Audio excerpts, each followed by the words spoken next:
India is on the moon, only in its second attempt, and we landed on a place no one has ever landed before. The South Pole of the moon, which in itself is quite an achievement.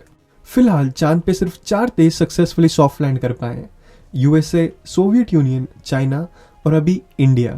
I am not sure about this but supposedly NASA और Soviet union को 15 attempt लगे थे moon के surface पे soft landing करने के लिए. Though we should consider the lack of technology during that period of time, but we can't take away from a scientist that they managed to land on the undiscovered part of the moon only in their second attempt. Moon के south pole में जाने के लिए Israel ने कोशिश करी, UAE ने कोशिश करी और रिसेंटली रशिया ने भी कोशिश करी, but unfortunately none of them could pull this off. We as Indians are living the dream once dreamt by none other than Vikram Sarabhai, the founder of ISRO. The story of ISRO is the perfect example of the journey from humble beginnings to infinity. As Neil deGrasse Tyson once said, dare I repeat this earlier comment that the sky is not the limit for India. Today, ISRO does have a good amount of budget for their space programs, though I still expect that future ISRO missions are provided with higher budget.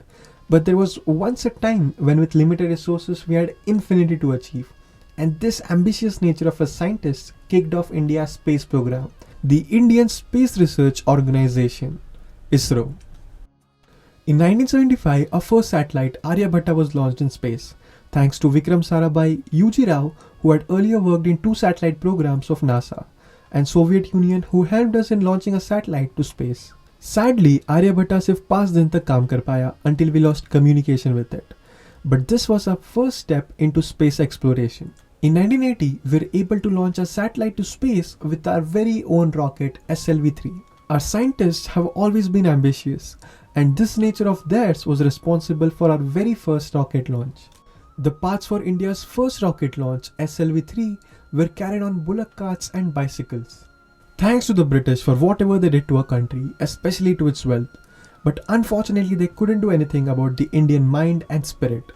Every Indian carries the will to grow and seek wisdom, which they couldn't do shit about. We came back up only for them to ask their £2.5 billion aid back, which we never asked for. Nevertheless, keeping the shit behind, who knew from carrying the parts of our very first rocket on bullock carts and bicycles, we'd one day be launching 107 satellites to space.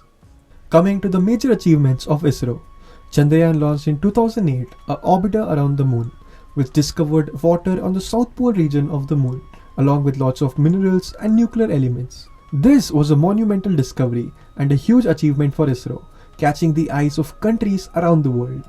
Then came the Mangalyaan. In 2014, we were successfully able to orbit Mars with Mangalyaan in our very first attempt, with a budget of just 450 crores, which shook the world not only for its budget, but also for its success in the very first attempt. Then in 2019 came Chandrayaan 2. Chandrayaan 2 was a major step for India, with an orbiter along with lander and rover to be deployed on the surface of the moon.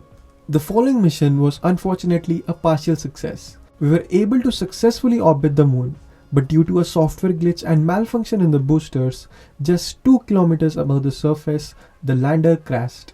This was a huge setback for the scientists in ISRO.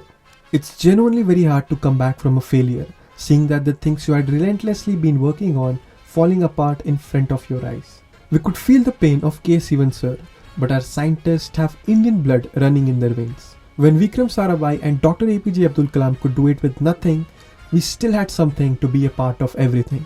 We had a dream to complete and the scientists stood up and began their work on Chandrayaan 3.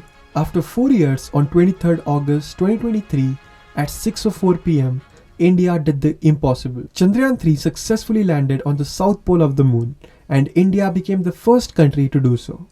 If the success of Chandrayaan 3 made a few unhappy, then boy, maybe they will have to find themselves unhappy for a very long time because of the upcoming missions of ISRO. Aditya L1, which will give us insight about sun's behavior. Gaganyaan, India's first manned mission to space, with Indian astronauts, Indian launchers and Indian rockets. As ISRO steps into being a major contender in the space race, it only hopes and works for the benefit of humanity. ISRO not to the moon but to the infinite, because ISRO has just begun.